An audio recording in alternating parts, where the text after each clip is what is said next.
Good evening, everyone, and welcome to another edition of Hardcore Challenge Live. I am the commish, Ben Klein. This is our Week 12 Game of the Week edition. We will unveil and break down our Game of the Week, as well as update you on the playoff picture at the towards the end of this show.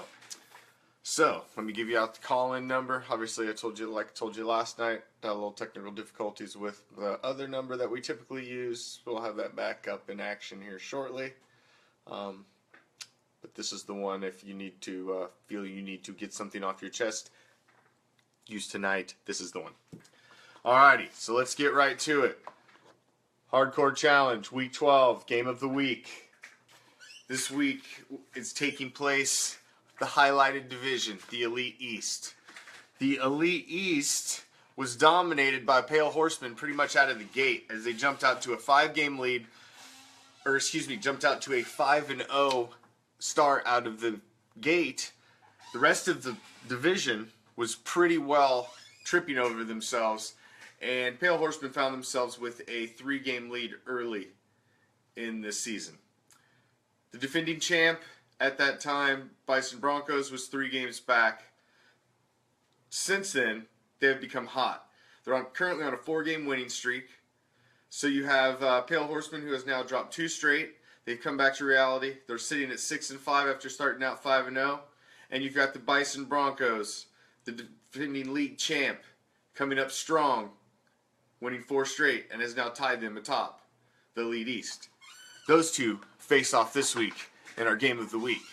Now, interestingly enough, highlighting this division that is the Game of the Week, there is also another huge match, as Pale Horseman has slid down and now looks vulnerable as Bison Broncos has caught them and tied them atop the division.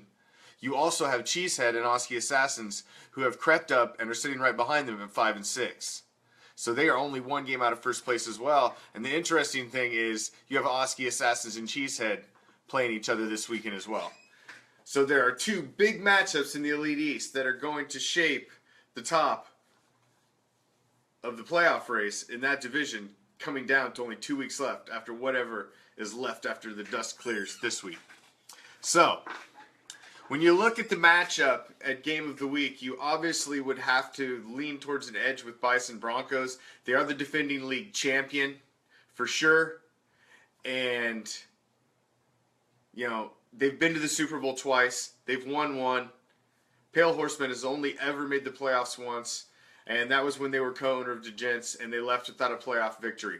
So no playoff wins. They haven't really proved anything since they joined the league in 2012, and they are on a full-on skid. So, what do you got to say? Let's look at that matchup. Obviously, the first thing you got to look at with this matchup is the quarterbacks. You've got Carson Wentz going for Bison Broncos. Guy, I dealt him earlier in the season when he was really hot after those first 3 games. I dealt him to Bison Broncos, and Bison Broncos has been rolling with him with pretty much success, as turned out to be a good trade for both of us. Those are the type of trades I like to see.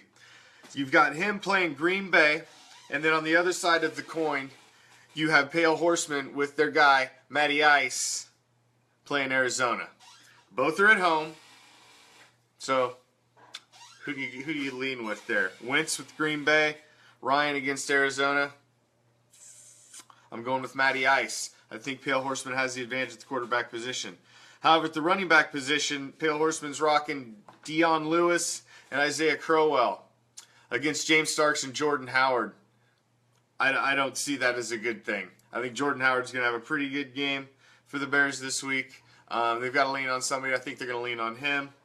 And I see the running back positions as a huge advantage for Bison Broncos in this matchup. I also see a huge advantage at wide receiver with the dynamic duo of Brandon Marshall and Mike Evans, who have really been carrying Bison Broncos for through this winning streak in their uprise.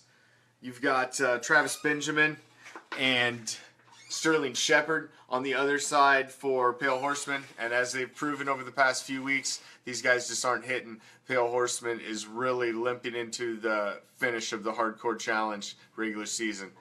So Now, looking at the tight end position, you got Martellus Bennett for Pale Horsemen. I see that as a big advantage over Will Tye for the Giants on the other end of the spectrum.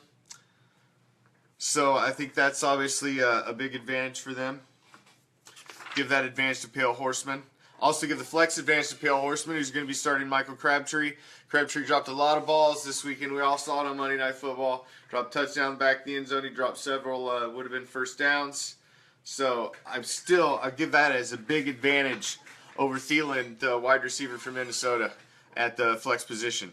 Kicker position, it's a freaking coin toss. I'll give that to Pale Horsemen with Lambeau playing the Texans D. I believe the Texans D is going to force a lot of field goals. They got a tough D, man. Just seen our team go against it this week.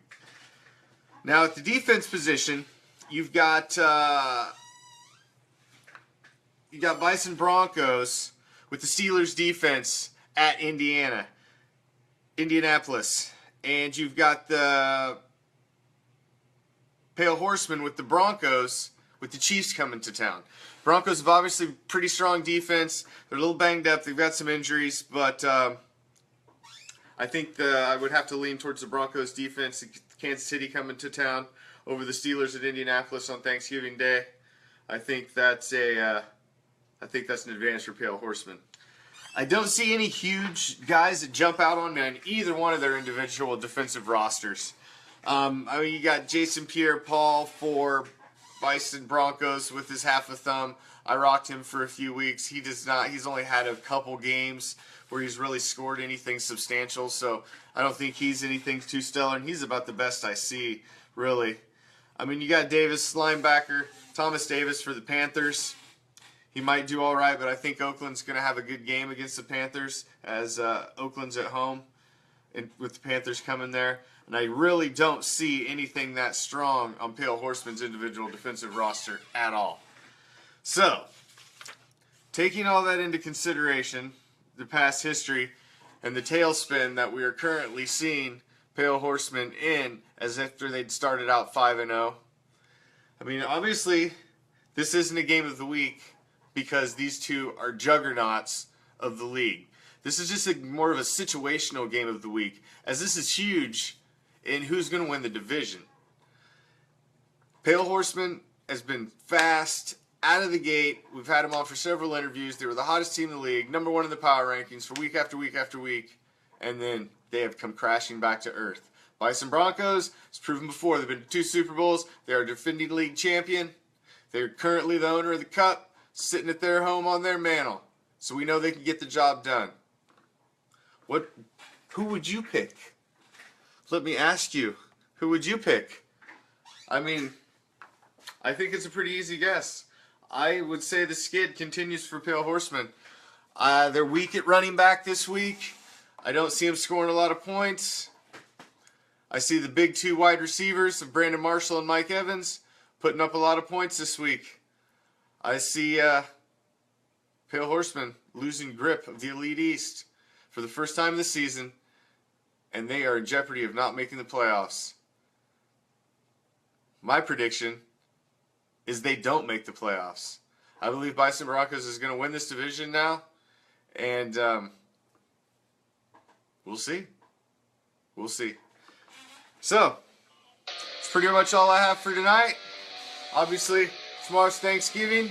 We got football. Everybody's going to be getting their grub on. Enjoy the games. It's a beautiful thing now. We got Thursday night football on Thanksgiving, so you get 3 solid games, and the matchups are actually really, really decent tomorrow. So there's going to be some good football on. Everybody be safe. See you back Sunday night, halftime, for the next edition of Hardcore Challenge Live. You ready for the challenge? Week 12. Good luck. Game on.